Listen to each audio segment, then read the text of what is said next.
भीष्म और आचार्य द्रोण हम सब का देह इन पंच महाभूतों से बना है, जिसे अंततः उन्हीं में मिल जाना है। तो मोह किसका पार्थ? इस माटी से बने देह का। तो क्या ये देह महत्वपूर्ण नहीं है माधव? इसी देह से हम अपना रूप और परिचय पाते हैं। यदि ऐसा है पार्थ, तो मनुष्य के मृत्यु के पश्चात उसके देह को नष्ट क्यों कर दिया जाता है? मनुष्य का वास्तविक स्वरूप और परिचय उसके देह से नहीं, उसके स्वभाव, उसके कर्म, उसके विचारों से होता है पार्थ। जब मनुष्य का देह नष्ट हो जाता है, इस संसार में नहीं रहता, तो मनुष्य के कर्म और उसके विचार उसका परिचय बनकर इस संसार में रहते हैं पार्थ। मनुष्य का जीवन केवल 20 दृश्य और अदृश्य पदार्थों का संगम है, परंतु फिर भी सबके विचार, सबका चरित्र भिन्न है। क्यों माधव? जब उत्तम समान है तो सब में अंतर क्यों? कारण है 3 गुण, रजोगुण, सत्वगुण और तमोगुण। ये 3 गुण क्या है माधव? तमस का अर्थ है अंधकार, अर्थात प्रकाश का अभाव। विचार के प्रकाश के अभाव में केवल शरीर की इच्छाओं के अधीन होकर जीना तामसिक व्यवहार कहलाता है पार्थ। पशु, पक्षी, जल, जीव, ये सब इसी श्रेणी में आते हैं पार्थ। और सत्व का अर्थ है ज्ञान का प्रकाश, जो सत्य का, धर्म का, नीति और परंपराओं का विचार करके जीवन जीता है, उसे सात्विक जीवन कहते हैं पार्थ। और इन दोनों गुणों के मध्य होता है रजोगुण, अर्थात ऐसा मनुष्य जिसमें ज्ञान है, विचार करने की शक्ति है, परंतु वो मन और शरीर की शूद्र इच्छाओं से बंधा रहता है। ऐसा मनुष्य रजस अर्थात अहंकार के साथ जीता है। इन्हीं तीनों गुणों की न्यून या अधिक मात्रा के मेल से मनुष्य का स्वभाव बनता है। प्रत्येक मनुष्य दूसरे मनुष्य से भिन्न होता है। उधर देखो पार्थ, कौन दिखाई देता है? दुर्योधन और दुशासन। अब दुर्योधन के भीतर स्थित गुणों का विश्लेषण करो पार्थ।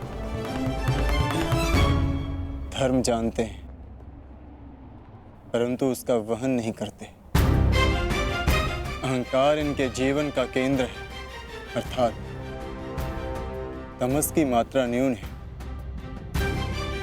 और रजस गुण की अधिक, और सत्य तो बिल्कुल भी नहीं। और दुशासन, उसने सदा केवल अपने ज्येष्ठ का आदेश माना है, स्वयं का कोई विचार नहीं।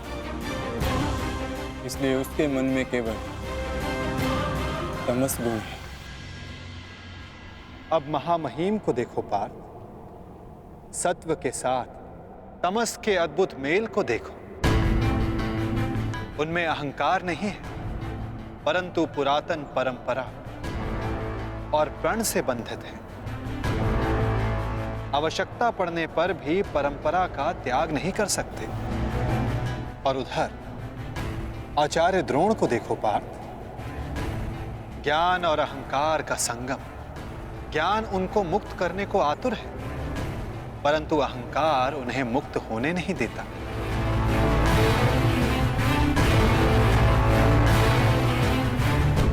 परंतु माता, यदि मनुष्य का स्वभाव इन गुणों के मेल से आकार पाता है, तब तो उसका व्यवहार जन्म से ही निश्चित होता है ना। सिंह का गुण है कि वो मृग का आखेट करेगा ही, भयभीत करेगा ही।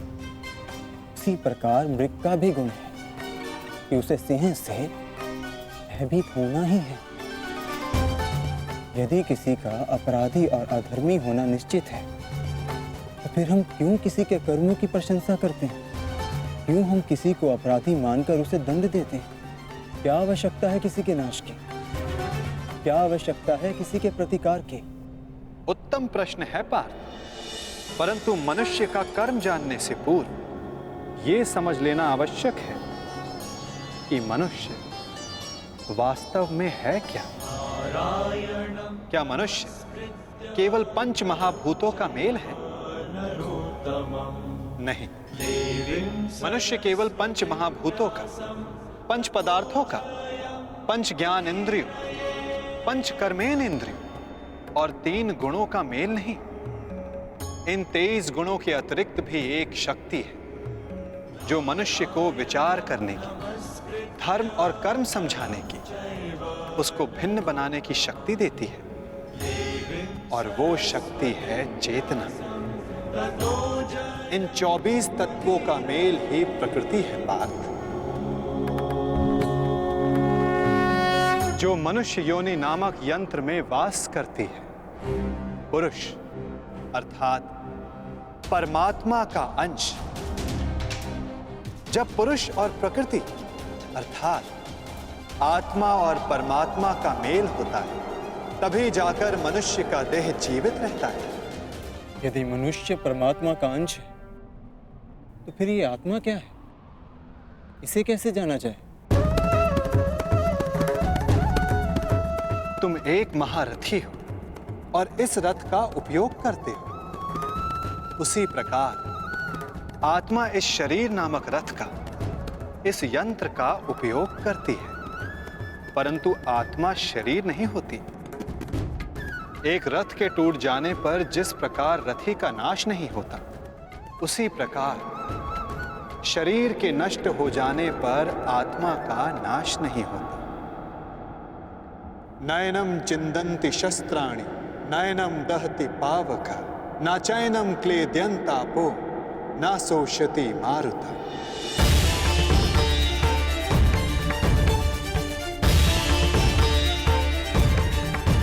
आत्मा को ना कोई शस्त्र छेद सकता है, ना अग्नि उसे जला सकती है, ना जल उसे डुबो सकता है, ना वायु आत्मा को सुखा सकती है। आत्मा अजर है, आत्मा अमर है, अमर है, अमर है, अमर है।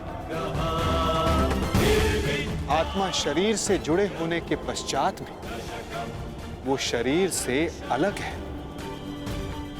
ना हन्यते हन्यमाने शरीरम पार्थ। शरीर की हत्या की जा सकती है, परंतु आत्मा की हत्या नहीं की जा सकती।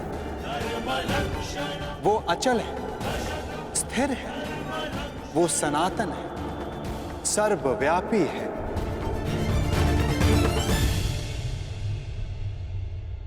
जिस प्रकार हम पुराने वस्त्रों को त्याग कर नया वस्त्र धारण करते हैं, ठीक उसी प्रकार हमारी आत्मा देह नष्ट हो जाने के पश्चात नया देह धारण कर लेती है।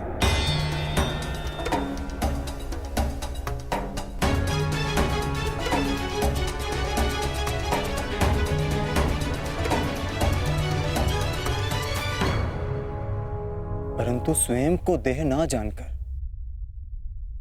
मैं आत्मा को कैसे जान सकता हूं माधव?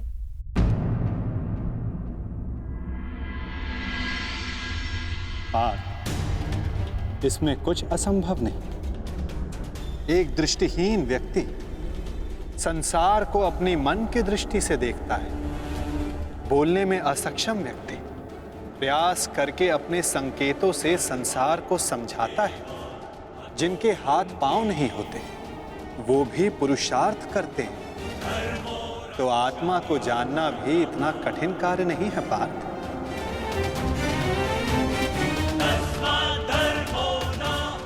जिस प्रकार मूर्छित होने पर शरीर गिर जाता है, कुछ करने योग्य नहीं होता, परंतु जीवित रहता है, उसी प्रकार आत्मा से अनजान व्यक्ति मूर्छित शरीर के समान होता है।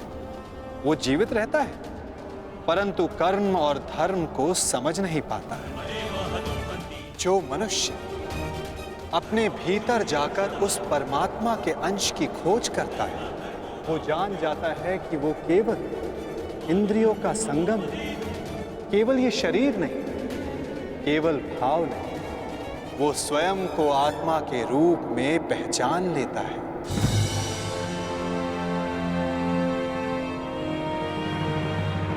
पर ब्रह्म विभाजित होकर पुरुष और प्रकृति बने पार्थ। फिर प्रकृति की प्रत्येक वस्तु में आत्मा का वास हुआ। प्रकृति यानी मनुष्य का शरीर जब वो मोह और अंधकार से घिर जाता है, तब वो अपनी चेतना को खो देता है। तब उस मोह निद्रा को तोड़कर अपनी चेतना को जगाना, स्वयं को परमात्मा का भाग जानना, यही आत्मा का कार्य है, यही उसका उद्देश्य है पार्थ। यदि हर आत्मा परमात्मा का अंश है, तो फिर ये प्रगति और अवगति, नाश और उत्थान, पाप और धर्म, ये सब परमात्मा स्वयं कर रहे हैं। नहीं पार्थ, ये मनुष्य की चेतना और आत्मा करती है। जिस प्रकार कीचड़ से घिरा रत्न अपनी चमक खो देता है, जिस प्रकार मेघों से घिरा सूर्य अपना प्रकाश खो देता है, वैसे ही प्रकृति के 24 तत्वों से घिरी आत्मा ये भूल जाती है कि वो परमात्मा का अंश है। उसे लगता है कि ये देह ही सब कुछ है, देह के अतिरिक्त भी उसका कोई अस्तित्व है, इसका उसे भान ही नहीं रहता। वो केवल देह की संवेदना को ही ज्ञान मानती है। हानि लाभ, सुख दुख, स्वाद गंध, स्पर्श श्रवण, बस इसे ही अपना अनुभव मान लेती है। वो पाप करती है जो आत्मा परिवर्तन का प्रयत्न ही करती, जो अधर्म करते रहती है। उसको जागरूक करने के लिए दंड देना अनिवार्य होता है पार्थ।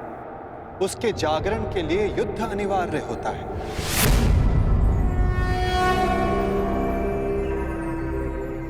अर्थात ये युद्ध अनिवार्य है, मैं शरीर नहीं।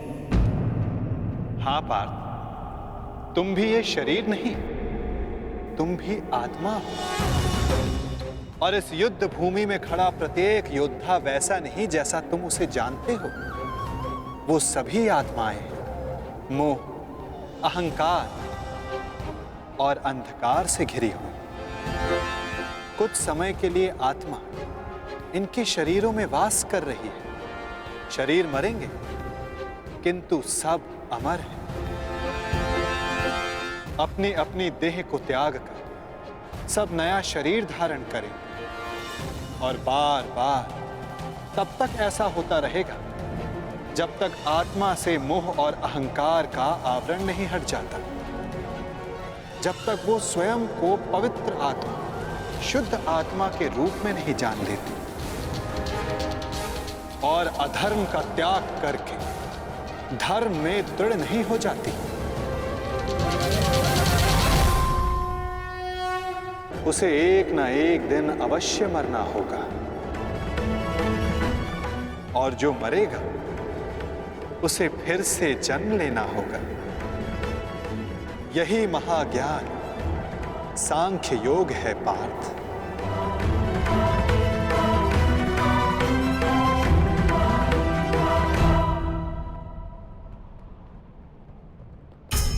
जब मनुष्य स्वयं को परमात्मा के अंश के रूप में जान लेता है, तब उसे ज्ञात हो जाता है कि सृष्टि ही परमात्मा है और परमात्मा ही सृष्टि है। सृष्टि और परमात्मा में कोई भेद नहीं। तब वो अन्य प्राणियों के प्रति कठोर और निर्दयी नहीं होता पार्थ। यदि जीभा दांतों से कट जाए तो पीड़ा केवल जीभा को नहीं होती, समग्र शरीर उसकी पीड़ा अनुभव करता है। ठीक उसी प्रकार स्वयं को आत्मा के रूप में जानने वाला सारे संसार की पीड़ा को स्वयं अनुभव करता है और उनके सुख में आनंद भी मनाता है पार्थ। जब तक इस संसार में एक भी मनुष्य को पीड़ा है, तब तक वास्तव में किसी का भी सुख संपूर्ण नहीं होता। और इस सत्य को जानकर मनुष्य का हृदय, मनुष्य का मन करुणा से भर जाता है। करुणा ही धर्म है पार्थ। जिस मनुष्य पर तमस गुण छाया होता है, वो निर्दयी, कठोर और स्वार्थी होता है। वो अपने सुख के लिए दूसरों को दुख देता है, परमात्मा की ओर गति नहीं करता। अर्थात परमात्मा से दूर ले जाने वाले मार्ग का नाम अधर्म है पार्थ।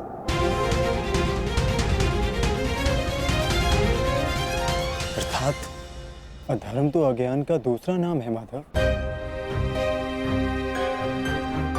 परंतु अज्ञानी और अपराधी में अंतर नहीं होता क्या? अज्ञानी के लिए दया आवश्यक नहीं, उन्हें दंड देना कैसे उचित है?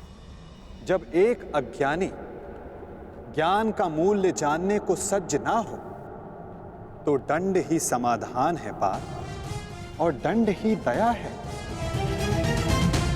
उसके प्रति भी और दूसरों के प्रति भी। सृष्टि की गति सदा परमात्मा की ओर हो, यह आवश्यक नहीं पार्थ।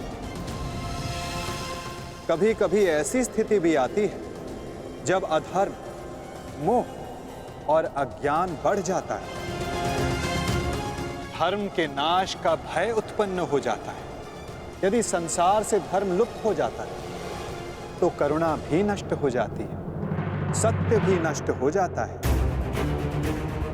यदि भविष्य में आने वाली पीढ़ियों को धर्म प्राप्त हो सके, इसलिए आज अधर्मियों का वध करके धर्म की स्थापना करना आवश्यक है पार्थ।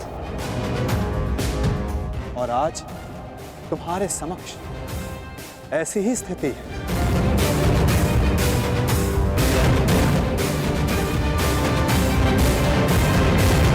का कर्तव्य तुम्हारा है पार्थ।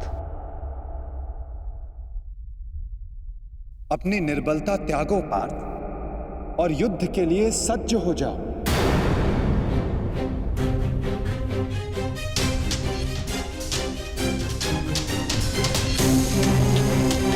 किंतु मेरे हाथों से हत्याएं होंगी, किसी की मृत्यु होगी, क्या मेरे भीतर की करुणा का नाश नहीं हो जाएगा माधव? यदि करुणा ही धर्म का आधार है, तो फिर मेरी आत्मा तो अधर्मी बन जाएगी माधव। कर्म का बंधन अवश्य निर्मित होता है, परंतु कार्य का बंधन निर्मित नहीं होता पार्थ। प्रत्येक कर्म कार्य होता है पार्थ, परंतु प्रत्येक कार्य कर्म नहीं होता। कर्म उस कार्य को कहते हैं जब मनुष्य उस कार्य से फल की इच्छा रखता है। जब भी मनुष्य धन, संपत्ति, प्रशंसा के लिए कार्य करता है, उस कार्य से फल की आशा रखता है, तब वो उस फल में बंध जाता है और इसी कारण उसे बार बार जन्म लेना पड़ता है पार्थ। वास्तव में मनुष्य को कोई कर्म नहीं बांधता पार्थ। उस कर्म से जुड़ी फल की आशाएं, फल की कामना मनुष्य को बांधती है। वो कैसे माधव?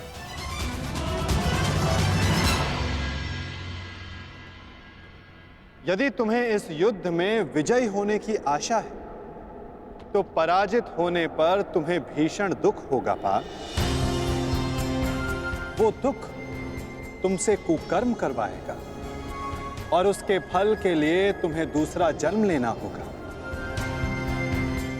और यदि तुम्हें विजय प्राप्त हुई, तो वो तुम्हारा अहंकार बढ़ाएगा और उस अहंकार से तुम्हें विश्व विजयी बनाएगा, हत्याएं करवाएगा। उसका पाप तुम्हें बांधेगा पार्थ। तनिक विचार करो पार्थ, यदि इस युद्ध में तुम विजय होने का मोह त्याग दो, पराजित होने का भय त्याग दो, तो बताओ पार्थ, इस युद्ध के पश्चात तुम्हें दुख प्राप्त होगा या सुख?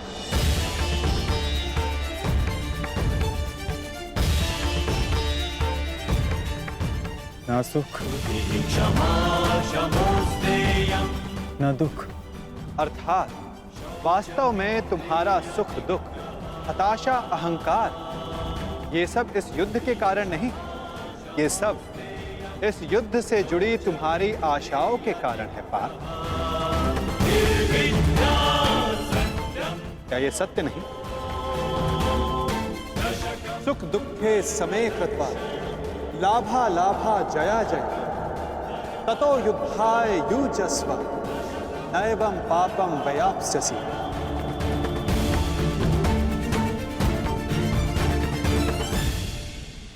पार्थ, सुख और दुख को समान मानकर हानि और लाभ का विचार किए बिना यदि तुम ये युद्ध करोगे पार्थ, तो तुम पाप के भोगी नहीं बनोगे।